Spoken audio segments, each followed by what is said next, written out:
On peut un peu Ouais. revenir sur ce que tu disais tout à l'heure sur la musique, canalisation des émotions. On peut même parler de transmutation. Et c'est vrai que pour le coup, l'art en général, c'est un bon moyen de transmuter ses émotions.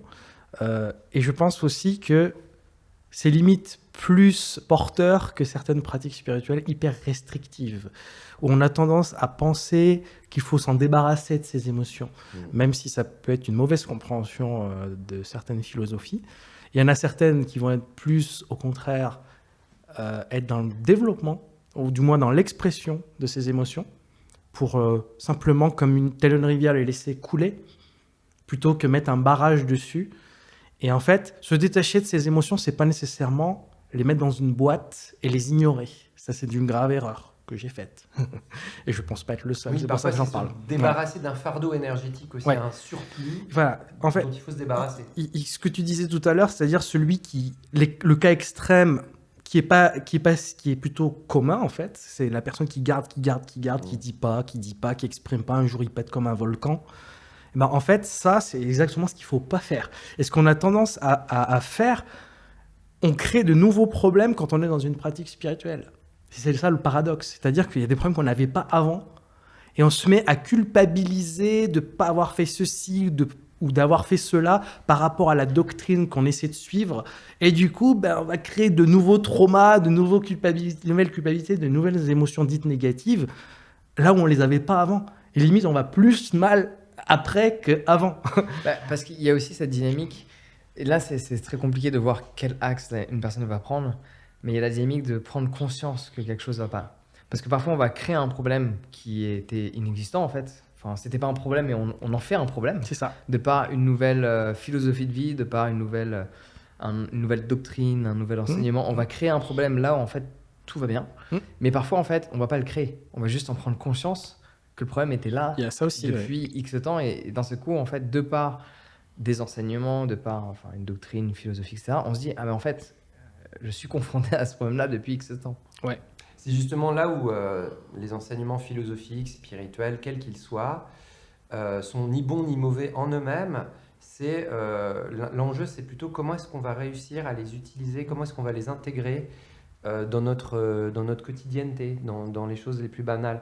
Parce qu'on peut très bien se sentir très éveillé après 2 semaines de retraite de yoga dans tel ou tel coin d'Inde ou d'ailleurs, peu importe, hein, ou même, enfin voilà, peu importe. Et puis ensuite, quand on revient, bah, c'est comme si c'était rien passé, hein. On retombe dans nos vieux schémas, dans nos vieilles croyances, ce qu'on appelle un peu la réactivité émotionnelle. Il se passe un truc, du coup, on va réagir un peu comme un robot. Euh, et, euh, et en fait, il n'y a pas de problème avec ça. L'enjeu, c'est bah, si on a pratiqué une méditation ou si on a réfléchi à une idée qui nous importe, comment est-ce qu'on va la mettre en application dans notre vie? Tu vois, c'est vraiment la question de l'application.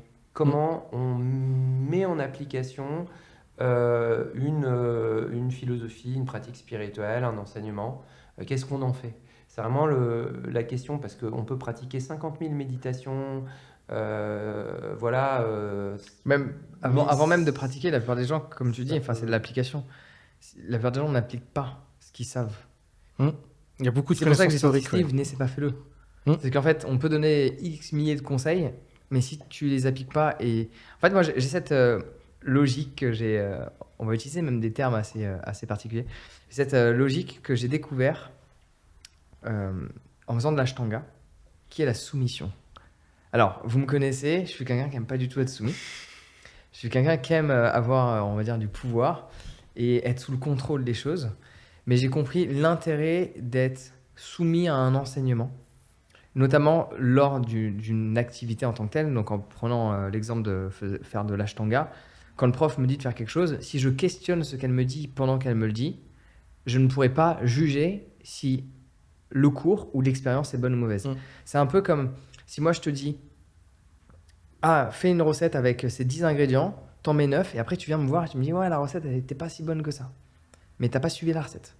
Et donc, pour prendre l'exemple d'un cours d'ashtanga, dédicace à Laurence, pour être exact, qui enseignait de l'ashtanga au Samastiti Studio à Bastille, quand elle guidait les choses, ou même, ça m'est déjà arrivé d'être, entre guillemets, sous la guidance d'un prof qui disait de la merde.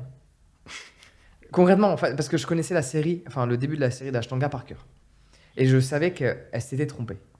Mais pendant qu'elle disait une mauvaise chose, une mauvaise position à faire, je suivais exactement. Parce que j'ai réalisé que c'est beaucoup plus profond et tu en retiens beaucoup plus de bienfaits dans cette pratique spirituelle, de suivre et d'être à fond dans ce que tu fais plutôt que de te préoccuper si tu fais la bonne posture. Parce qu'il y a faire la bonne posture mais t'actives le mental et peut-être faire la mauvaise mais le déconnecter. Ouais. Et souvent, en fait, dans l'action, c'est là que tu peux déconnecter le mental et en arriver à faire certaines choses. Mais bon, pour revenir à ce que tu disais, cette notion d'agir.